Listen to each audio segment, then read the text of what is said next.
جاؤ اس دروازے سے اندر چلی جاؤ، مقدس رشتے نبھانے کا امتحان کٹھن ہے۔ سیمی احسان کو دیکھ کر ہکا بکا رہ گئی تھی اور احسان بھی زرد چہرہ لیے اسے دیکھ رہا تھا۔ دروازہ بند کر دو سیمی، احسان نے لرزتی ہوئی آواز میں کہا۔ سیمی نے اس کی کیفیت دیکھی بھی پلٹ کر دروازہ بند کر دیا۔ تم یہاں کیسے احسان؟ بالآخر اس نے خود پر قابو پاتے ہوئے پوچھا۔ سیمی میں جھوٹا نہیں ہوں، میں جو کچھ کہوں گا اس پر اعتماد کر لینا۔ ہاں میں جانتی ہوں تم جھوٹے نہیں ہو احسان، اس قدر پریشان کیوں ہو؟ بیٹھو۔ سیمی اب خود پر پوری طرح قابو پا چکی تھی۔ احسان بیٹھ گیا، اس کا پورا بدن کانپ رہا تھا۔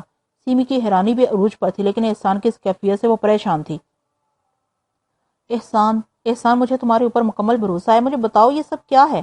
میری طرف سے کسی بدگمانی کو دل میں جگہ نہ دو، میں تمہارے ایک ایک لفظ پر بھروسہ کروں گی۔ یار بڑی عظیم عورت ہے، میں دل سے قائل ہو گیا۔ طالوت نے میرے کان میں سرگوشی کی۔ خاموش رہو، وہ آواز سن لے گی۔ بے فکر رہو، نگاہوں سے غائب ہونے کے ساتھ ساتھ ہماری آواز بھی گم ہو جاتی ہے، اس لیے بے دھڑک تبصرہ کرتے رہو۔ کمال ہے، میں بڑبڑایا۔ دوسری طرف احسان کہہ رہا تھا، میں تمہید میں وقت ضائع نہیں کروں گا سیمی، کل رات کو جب تم میرے پاس آئی تھی ہم دونوں گفتگو کر رہے تھے تو تمہاری اور میری گفتگو کا ایک ایک لفظ ان دونوں نے بھی سن لیا تھا۔ میری مراد شہزادہ عادل اور شہزادہ سائم سے ہے۔ زمین کے فرشتے نہ جانے کہاں سے وہاں پہنچ گئے تھے، پھر جب تم چلی گئی تو میرے پاس آئے، میرا لہو خشک ہو گیا سیمی ان کی باتیں سن کر۔ میں انہیں قتل کر دینے پر تل گیا، لیکن پھر ان کی گفتگو نے مجھے مجبور کر دیا کہ میں ان پہ اعتماد کروں۔ احسان نے ایک ایک لفظ سیمی کو سنایا، پھر وہ بولا، بالآخر انہوں نے مجھے مجبور کر دیا کہ میں ان کے ساتھ ایک ڈرامے میں شریک ہوں۔ انہوں نے یہ بھی بتایا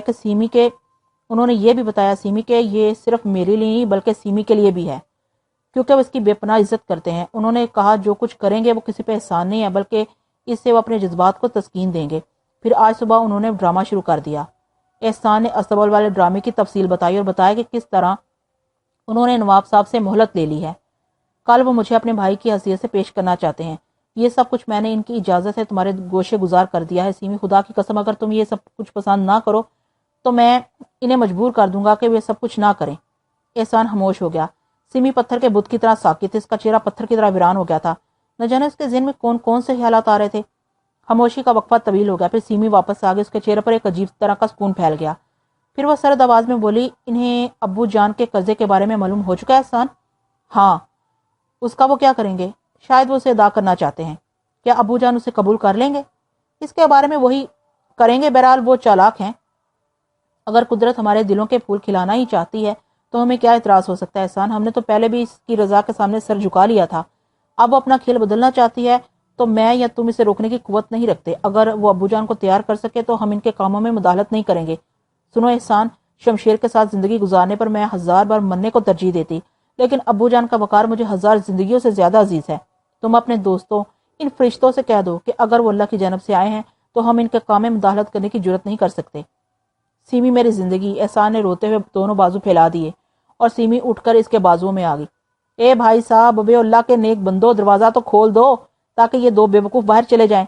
ہائے، پوری کائنات گلے مل رہی ہے، صرف 2 باقی ہیں۔ طالوت بیان کرنے لگا اور میرا رنگ پک ہو گیا۔ میں گھبرا کر سیمی اور احسان کی طرف دیکھ رہا تھا، لیکن دونوں ہماری آواز سے بے خبر تھے۔ ان دونوں کی سسکیاں ابھر رہی تھیں۔ کئی منٹ اسی طرح گزر گئے تھے۔ پھر سیمی نے کہا، میں اجازت چاہتی ہوں احسان، برائے کرم تم ان سے مل لو، اس وقت میں ان کا سامنا نہیں کر سکتی۔ ٹھیک ہے، تم سیدھی نکل جاؤ۔ دونوں دروازے کی طرف بڑھے، ورنہ ہم کھلے ہوئے دروازے سے ان کے دور نکل جانے کا انتظار کرنے لگے۔ پھر جو ہی وہ دور ہٹے میں اور طالوت باہر نکل آئے۔ طالوت نے میرا بازو پکڑ کر مجھے ایک طرف کر دیا، تب میں نے شاوانہ کا دوشالہ اتار دیا اور طالوت بھی انسانی حیت میں آ گیا۔ ہم دونوں رخ بدل کر اپنے کمرے کی طرف چل پڑے۔ احسان پریشانی سے چاروں طرف دیکھ رہا تھا، ہماری شکلیں دیکھتے ہی وہ کھل اٹھا۔ کہاں ہے؟ میں نے اشارے سے پوچھا۔ چلی گئی، احسان نے جواب دیا اور ہمارے قریب آ گیا۔ چند ساتھ ہماری طرف دیکھتا رہا، پھر دونوں بازو پھیلا کر ہم سے لپٹ گیا۔ اس کی آنکھوں سے آنسو ٹپک رہے تھے اور ہونٹ مسکرا رہے تھے۔ پگلے، وقتی طور پر ہی صحیح تو ہمارا بھائی ہے، کیا رہا؟ سیمی نے آپ کا حکم مان لیا ہے۔ مبارک ہو احسان، ہم دونوں نے اسے پرخلوص مبارکباد دی، لیکن اس نے کہا ہے کہ اگر اس کے ابو آپ سے وہ سب کچھ لینے پر تیار ہو گئے جو اصغر الدولہ کو ادا کرنا ہے تب یہ کام ہو سکے گا۔ ارے تم جیسے منہ زور گھوڑوں کو رام کہہ لے تو بڑے میاں کیا چیز ہیں؟ اب دیکھوں گا ان نواب شمشیر الدولہ کو واپس ولایت نہ پہنچا دوں تو میرا مطلب ہے کہ عادل نام نہیں۔ احسان ہنسنے لگا، پھر بولا، سنا ہے آپ نے اسے بیوقوف بنا کر ٹھنڈے پانی کے چشمے میں چھلانگ لگانے پر مجبور کر دیا تھا۔ اب تو ریس بھی ہوگی۔ محترمہ نے اس چمار کی سفارش کی تھی۔ میرا خیال ہے اب اس سفارش کی ضرورت نہیں ہے۔ ریس کا کیا قصہ ہے؟ احسان نے دلچسپی سے پوچھا اور میں نے اسے ریس کے بارے میں بتایا۔ احسان ہنستا رہا، بہت خوش نظر آ رہا تھا۔ رات گئے تک وہ ہمارے پاس بیٹھا رہا، وہ اپنی زندگی بھر کی محرومی کے قصے سنا رہا تھا۔ دوسرے دن علیل صبح نواب صاحب ہمارے پاس آئے۔ میں معلوم کرنا چاہتا تھا کہ آج کا کیا پروگرام ہے۔ میرا مطلب ہے کہ شہزادہ حسام کی ڈرامائی آمد کا اعلان کیا جائے گا یا نہیں؟ یقیناً نواب صاحب، یقیناً، طالوت نے مسکراتے ہوئے کہا۔ بڑی دلچسپی رہے گی۔ ویسے آپ لوگ بے فیاض و فراغ دل ہیں شہزادہ عادل و سائم، لیکن ایک بار پھر میں درخواست کروں گا کہ شمشیر کی کسی بدتمیزی سے دل میلا نہ کریں۔ او ہو، آپ بالکل بے فکر ہیں نواب صاحب، ویسے ایک خاص مسئلے پر آپ سے گفتگو کرنی ہے۔ کیا مسئلہ ہے؟ اس کے بارے میں آپ سے رات کو گفتگو ہوگی نواب صاحب۔ کیوں، ابھی کیوں نہیں؟ طویل گفتگو ہوگی، چھوٹا منہ بڑی بات ہوگی، براہ کرم رات تک انتظار کر لیں۔ ضرور ضرور، ویسے دن بھر الجھن میں رہوں گا، لیکن کوئی بات نہیں ہے۔ ہاں تو آپ شہزادہ حسام کو بھی تیار کر کے لیتے آئیں۔ بہت بہتر، طالوت نے گردن جھکا کر جواب دیا۔ پھر وہ واپس چلے گئے۔ ابے او جن، یہ کیا کیا؟ میں نے دانت پیستے ہوئے کہا۔ بس بس آدمزاد، تو اپنی عقل کو سب سے زیادہ سمجھتا ہے۔ ارے بھائی، ہماری کھوپڑی میں ناریل کا گودا نہیں ہے، ہم بھی کچھ سوچ سکتے ہیں۔ مگر سوچا کیا ہے؟ میں نے پوچھا۔ ابھی نہیں بتایا جا سکتا، طالوت نے اکڑتے ہوئے کہا اور مجھے ہنسی آ گئی۔ چل آؤ، شہزادہ عالم کو تیار کر لیں۔ پھر دونوں احسان کے کمرے میں آ گئے۔ خوب، گویا آپ نے سوٹ کیس کھولا بھی نہیں ہے؟ طالوت نے سوٹ کیس کی طرف دیکھتے ہوئے کہا، جو شاید اس نے راسم سے منگوایا تھا۔ پھر اس نے سوٹ کیس کھول کر شیونگ مشین نکالی۔ چلو شیو کر کے منہ دھو لو۔ غسل تو تم نے کر لیا ہوگا؟ ہاں، احسان نے جواب دیا اور شیونگ مشین کا پلگ ساکٹ میں لگا کر شیو کرنے لگا۔ پھر اس نے منہ ہاتھ دھویا۔ اس دوران طالوت اس کے لیے ایک اعلیٰ درجے کا سوٹ منتخب کر چکا تھا۔ ہلکے کلر کے سوٹ، بے داغ کالر اور حسین ٹائی، عمدہ چمکدار شوز نے احسان کی شکل ہی بدل دی۔ طالوت نے اس کی انگلیوں میں قیمتی ہیروں کی انگوٹھیاں ڈال دی، ہیرے کا ٹائی پن لگا دیا۔ شکل و صورت تو احسان یوں بھی شہزادہ معلوم ہوتا تھا، اس لیے اس وقت اسے شہزادہ تسلیم نہ کرنے کے لیے کوئی بھی تیار نہیں تھا۔ یوں ہم احسان کو لے کر بر دکھاوے کو چل پڑے، اور شاید نواب صاحب نے کوئی باقاعدہ تقریر کر دی تھی۔ سب لوگ حیران تھے اور دروازے کی طرف منتظر۔ پھر جب ہم تینوں اندر داخل ہوتے سب جلدی سے اٹھ کھڑے ہوئے، کچھ ارادتاً اور کچھ غیر ارادی طور پر، حتیٰ کہ شمشیر الدولہ بھی کھڑے ہونے والوں میں شامل تھے۔ پھر جب اسے اس بات کا احساس ہوا تو وہ جلدی سے کرسی گھسیٹ کر بیٹھ گیا۔ باقی سب لوگ کھڑے ہوئے تھے۔ شہزادہ صاحب، میں نے ان لوگوں کو بتا دیا ہے کہ آج ناشتے پر ہمارے ساتھ ایک انتہائی پراسرار شخصیت مدعو ہے۔ کوئی تصور بھی نہیں کر سکتا کہ وہ کون ہو سکتا ہے۔ گو آج کی صبح ایک دلکش انکشاف سے شروع ہوئی ہے۔ شہزادہ صاحب، میں نے ان لوگوں کو بتا دیا ہے کہ آج ناشتے پر ہمارے ساتھ ایک انتہائی پراسرار شخصیت مدعو ہے۔ کوئی تصور بھی نہیں کر سکتا کہ وہ کون ہو سکتا ہے۔ گویا آج کی صبح ایک دلکش انکشاف سے شروع ہوئی ہے۔ لڑکیاں اور دوسرے لوگ حیرت سے احسان کو دیکھ رہے تھے۔ یہاں بھی پہلے بولنے والا بیوقوف شمشیر ہی تھا۔ میرا خیال ہے انکل، میں نے اس شخص کو استقبال میں دیکھا ہے، میرا مطلب ہے۔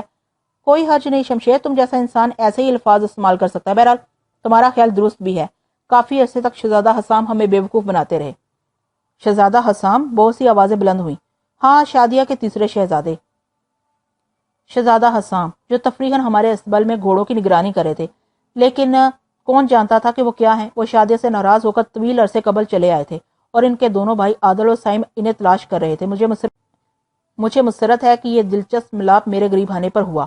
ارے، وہ دوسروں کے منہ سے نکلا، اور ملازم بھی حیران تھے کیونکہ احسان ان کے ساتھ کوارٹروں میں ہی رہتا تھا۔ وہ سب ایک دوسرے سے سرگوشیاں کر رہے تھے۔ خوب، یہ شمشیر کی آواز تھی۔ ویسے انکل، آپ کا شوق دلچسپ ہے۔ لوگ کبوتر پالتے ہیں، بٹیر پالتے ہیں، گھوڑے پالتے ہیں، آپ آج کل شہزادے پال رہے ہیں۔ نواب صاحب کا چہرہ سرخ ہو گیا تھا۔ انہوں نے گھبرائے ہوئے انداز میں ہماری طرف دیکھا، لیکن طالوت فوراً بول اٹھا۔ ہاں شمشیر الدولہ، نواب جلال الدین کے شوق واقعی دلچسپ ہیں۔ اپنے وطن میں بندروں کی کیا کمی تھی؟ انکل نے ولایت سے دیسی بندر امپورٹ کیے ہیں۔ واٹ؟ اچانک شمشیر کا ایک ساتھی کرسی کھسکا کر کھڑا ہو گیا۔ وہ خونی نگاہوں سے طالوت کو گھور رہا تھا۔ طالوت نے مسکراتے ہوئے اسے دیکھا اور اچانک خونخوار آدمی کے چہرے پر بوکھلاہٹ کے آثار نظر آنے لگے۔ وہ سوڈے کے جھاگ کی طرح بیٹھ گیا تھا، اس کے دونوں ہاتھ گود میں رکھے ہوئے تھے۔ بھائی، یہ تو مذاق کی گفتگو ہے، اس میں برا ماننے کی کیا ضرورت ہے شمشیر؟ نواب صاحب نے بات برابر کرنے کی کوشش کی۔ میں نے برا نہیں مانا انکل، میرا ساتھی بیوقوف ہے، شمشیر زہریلے انداز میں مسکراتے ہوئے بولا۔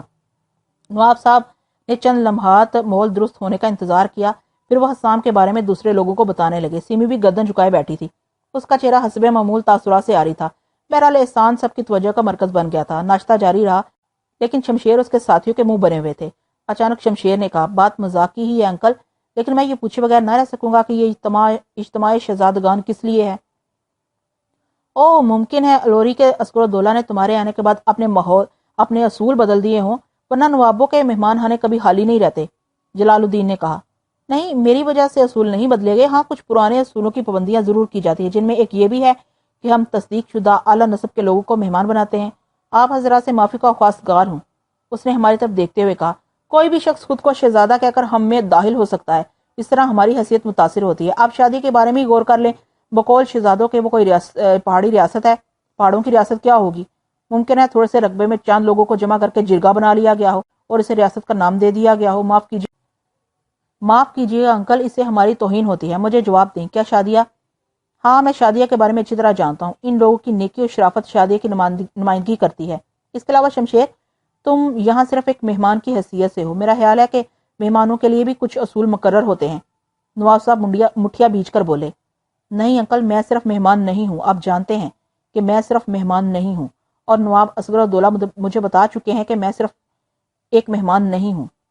شمشیر الدولہ نے ایک ایک لفظ رک رک کر کہا اور نواب صاحب کی آنکھوں میں دیکھ کر کہا، اس لیے مجھے حق ہے ان لوگوں کے بارے میں آپ سے سوالات کروں، اور ان سے میں سوالات کروں گا۔ کیا آپ مجھے بتا سکیں گے شہزادہ عادل کے شادیہ کی مالی حالت کیا ہے؟ بڑی معمولی سی شمشیر الدولہ، ہم لوگ تفریحی سفر پہ نکلے ہیں، کچھ زادرہ ساتھ ہے جسے خرچ کرنے پر ہم حسب ضرورت منگوا سکتے ہیں۔ وہ صرف اتنا ہے کہ اگر آپ الوری جیسی 2-4 ریاستیں بما ان کے محل اور اس میں رہنے والوں کے فروخت کرنا چاہیں تو ہم اس کی فوری ادائیگی کر سکتے ہیں۔ ریاست کے نوابوں کو اپنا غلام بنا کر انہیں ہی ریاست کی نگرانی سونپ کر ان کی تنخواہ مقرر کر سکتے ہیں۔ اگر آپ الوری کو فروخت کر کے پھر سے مکلارنس بننا چاہتے ہیں تو اپنے والد سے بات کر لیں اور کاغذات منگا لیں، یہی نواب جلال الدین کے محل میں ریاست کی قیمت ادا کر دی جائے گی۔ طالوت نے لاپرواہی سے کہا۔ بڑا بھرپور جواب تھا۔ شمشیر برداشت نہ کر سکا، وہ ناشتہ چھوڑ کے اٹھ گیا، اس کے ساتھ اس کے ساتھی بھی۔ نواب صاحب نے بھی انہیں روکنے کی کوشش نہیں کی تھی۔ وہ سب ناشتے کے کمرے سے نکل گئے۔ نواب صاحب گھبرائے ہوئے انداز میں انہیں دیکھنے لگے۔ تب طالوت نے سرو کرنے والے ملازم کی طرف دیکھ کر کہا، بھائی کافی اور دو، آپ بھی لے نواب صاحب۔ اور ان لوگوں کی سپنائیت اور بے تکلفی پر نواب صاحب کی آنکھوں میں نمی آ گئی، جسے وہ پی گئے۔ شمشیر کی ذلالت پر ان کا خون کھول رہا تھا۔ واپسی میں احسان بھی ساتھ ہی تھا۔ ویسے ان لوگوں نے اسے الگ کمرہ اس لیے دلوایا تھا کہ آپس کی گفتگو میں دقت نہ ہو اور وہ اپنا کام انجام دیتے رہیں۔ یہ شمشیر الدولہ سخت بدتمیز انسان ہے، واقعی نواب زادے کی بجائے کسی سرکس کا مسخرہ معلوم ہوتا ہے، احسان نے کہا۔ میرا خیال ہے سائم بھائی، آپ کچھ کام کی باتیں ہو جانی چاہیے۔ مثلا میں نے پوچھا، آج شمشیر الدولہ سے ہی 2 ہاتھ ہو جائیں، کیا کرنا چاہتے ہو؟ کچھ طے نہیں کیا ہے، لیکن تفریح کرنا چاہیے۔ طالوت نے گردن ہلاتے ہوئے کہا، ٹھیک ہے، بیچارے نواب صاحب کی حالت واقعی خراب ہے، شمشیر بھی یہاں سے ٹلنے والا معلوم نہیں ہوتا، اور ظاہر ہے ہم تو اپنے حسام بھیا کے سرے کے پھول دیکھے بغیر یہاں سے جائیں گے نہیں۔ میں نے مسکراتے ہوئے کہا، تب میں نواب صاحب کے پاس جا کر دیکھتا ہوں۔ کیا بات کرو گے؟ میں نے کہا، لیکن اسی وقت ہماری گفتگو کا سلسلہ منقطع ہو گیا۔ دروازے پر قدموں کی آوازیں سنائی دے رہی تھیں، پھر دروازہ کھلا اور شمشیر کی شکل نظر آئی، اس کے پیچھے اس کے مسلح لڑاکے بھی تھے۔ شمشیر خونی نگاہوں سے ہمیں گھور رہا تھا، پھر وہ اندر آ گیا۔ یہ نواب جلال الدین کا محل ہے، اس لیے میں یہاں کوئی ہنگامہ نہیں چاہتا، لیکن اگر تم نے الوری کی توہین کی، میرے ساتھی بزد ہیں کہ تمہیں اس کی سخت سزا دی جائے۔ چنانچہ شادیہ میں اگر مردانگی بھی پائی جاتی ہے تو میں تمہیں کسی کھلی جگہ مقابلے کی دعوت دیتا ہوں۔ زوبی فال کیسا رہے گا شمشیر بہادر؟ طالوت نے دلچسپی سے کہا، نواب محل کے علاوہ کوئی بھی جگہ مناسب ہے۔ تب آپ تیاریاں کر لیں شمشیر بہادر، الوری سے آپ کی فوج کب تک پہنچ جائے گی؟ طالوت نے پوچھا۔ فوج؟ تم تینوں کو تو ایڈگر بآسانی قتل کر دے گا، شمشیر نے کہا۔ ٹھیک ہے، آپ کی یہی خواہش ہے تو یہی صحیح۔ طالوت نے شانے ہلائے، احسان بکھلائے ہوئے انداز میں ہم سب کی شکلیں دیکھ رہا تھا۔ سنیے تو شہزادہ عادل، اس نے درمیان میں مداخلت کی۔ ہوں خاموش رہو حسام، شمشیر بہادر اور ان کے 3 بندروں کی ہڈیاں کڑکڑا رہی ہیں، انہیں درست کرنے کے بعد بات کریں گے۔ ہاں تو شمشیر بہادر، اگر آپ نواب صاحب وغیرہ کی مدد لینا چاہیں تو لے لیں، ورنہ پھر ایسا کرتے ہیں کہ شام کو پکنک کا پروگرام بنا کر چلتے ہیں، وہاں ہمارا اور آپ کا فیصلہ ہو جائے گا۔ مجھے منظور ہے، شمشیر نے سینہ پھلاتے ہوئے کہا، پھر گردن کڑاتے ہوئے واپس لوٹ گیا۔ ٹھیک ہے شمشیر بہادر، تم نے یہ فضا خود ہی پیدا کی ہے، بہرحال تفریح رہے گی۔ طالوت بڑبڑایا اور میں نے اس کے کندھے پر ہاتھ رکھ دیا۔ نصیحت کے علاوہ اور سب کچھ، طالوت گرایا۔ تم یہ تو سوچو، نواب صاحب الجھن میں پھنس جائیں گے، جبکہ ابھی تم نے ان سے بات بھی نہیں کی ہے۔ یار مجھے غصہ آ گیا ہے، جو کچھ کرنا چاہتے ہو ابھی کر لو تاکہ شام کو خالص ذہن ہو۔ طالوت نے ہاتھ اٹھاتے ہوئے کہا۔ ایک بار پھر ہمیں دروازے کی طرف متوجہ ہونا پڑا۔ نواب جلال الدین نے دروازے سے اندر ہونے کی اجازت طلب کی تھی۔ او تشریف لائیے نواب صاحب، ہم تینوں کھڑے ہو گئے۔ نواب صاحب کا چہرہ ستا ہوا تھا۔ بیٹھیے آپ لوگ، بیٹھیے شہزادہ صاحب، میں آپ سے کچھ گفتگو کرنا چاہتا ہوں۔ ہاں ضرور، آپ لوگ دوسرے کمرے میں جائیے، میں نے طالوت و احسان سے کہا، اور طالوت نے مجھے آنکھ مار دی۔ میں نے غیر محسوس انداز میں گردن ہلا دی۔ دونوں چلے گئے تو نواب صاحب گردن جھکا کر بیٹھ گئے۔ میں ان کی شکل دیکھ رہا تھا۔ پھر نواب صاحب بھرائی ہوئی آواز میں بولے، شہزادہ صاحب، آپ کی جس قدر توہین اس گھر میں ہوئی ہے اس کے لیے میں زندگی بھر خود کو معاف نہیں کر سکوں گا، میرا دل ہمیشہ روتا رہے گا۔ قطع کلامی کی اجازت دیجیے نواب صاحب، میں آپ سے ایک سوال کروں گا، میں نے درمیان میں ٹوکا، اور نواب صاحب سوالی انداز میں مجھے دیکھنے لگے۔ اگر آپ کی مراد شمشیر الدولہ کی گفتگو سے ہے تو سب سے پہلے میں عرض کر دوں کہ براہ کرم ان کی اور ہماری جو گفتگو ہوئی ہے اس سے اپنا تعلق قائم نہ کریں۔ مجھے علم ہے کہ شمشیر الدولہ آپ کے بچپن کے دوست کے صاحبزادے ہیں، لیکن آپ ہر بار بھول جاتے ہیں کہ آپ نے ہم اجنبی لوگوں کو اپنے سلوک سے یہ سوچنے پر مجبور کر دیا ہے کہ ہم اجنبی نہیں بلکہ اپنے گھر میں ہی ہیں۔ اس لیے اگر آپ شمشیر الدولہ کے بارے میں معذرت کرتے ہیں تو ہمیں دکھ ہوگا۔ میرے بچے، میرے عظیم بچوں، میں صرف اتنا کہوں گا کہ تمہاری رگوں میں ایک شریف خون ہے۔ نواب صاحب لرزتی آواز میں بولے اور ان کی آنکھوں سے آنسو لڑک پڑے۔ اگر آپ یہ اعتراف کرتے ہیں نواب صاحب، اگر آپ ہمیں پسند کرتے ہیں تو کیوں اپنوں میں جگہ نہیں دیتے؟ میں نے کہا، میں اپنے خدا کو جواب دے ہوں کہ میں تمہیں غیر نہیں سمجھتا۔ نواب صاحب کی روندی ہوئی آواز ابھری، تب آپ نادانستگی میں ہمیں غیریت کا احساس دلا رہے ہیں؟ میں نہیں سمجھا، نواب صاحب نے حیرت سے کہا۔ سنیے نواز صاحب، اس گفتگو سے ناراض ہو کر آپ چاہیں تو بے تکلفی سے ہمیں گھر سے نکال دیں۔ اگر ہمیں اس کا جواب نہ ملا تو ہم بددل ہو کر خود ہی گھر چھوڑ دیں گے۔ آج فیصلہ ہو جائے گا کہ شمشیر کی حیثیت ہمارے علم میں ہے، لیکن آپ یہ بتائیں کہ نواب صاحب کی دوسری حیثیت کیا ہے؟ دوسری حیثیت؟ نواب صاحب پھنسی پھنسی آواز میں بولے، ہاں، کیا اس کی دوسری حیثیت سیمی کے منگیتر کی نہیں ہے؟ ہاں، وہ سیمی کا منگیتر ہے۔ نواب صاحب ہاں یا نہیں میں جواب دیں۔ اگر آپ ہمیں شریف النسل سمجھتے ہیں تو کیا ہم آپ سے درخواست کر سکتے کہ آپ ہمیں بیٹوں کی حیثیت دیں؟ آپ اس درخواست کو قبول کر لیں گے؟ میرے بیٹے، خدا گواہ ہے، میں تمہیں اپنا لخت جگر سمجھتا ہوں۔ اس حیثیت سے سیمی ہوئی ہماری بہن۔ یقیناً۔ تو نواب صاحب، میں اپنی بہن کے لیے شمشیر الدولہ جیسے انسان کو ناپسند کرتا ہوں۔ آسمان اور ذرے کی بات ہے، میری بہن شائستہ اور اعلیٰ معیار کی ہے۔ وہ ایک مصنوعی انسان ہے جس کے پاس اپنا کچھ نہیں ہے۔ وہ اخلاقی طور پر دیوالیہ ہے، ذہنی طور پر کم تر ہے، بد سلیقہ اور شائستہ ہے۔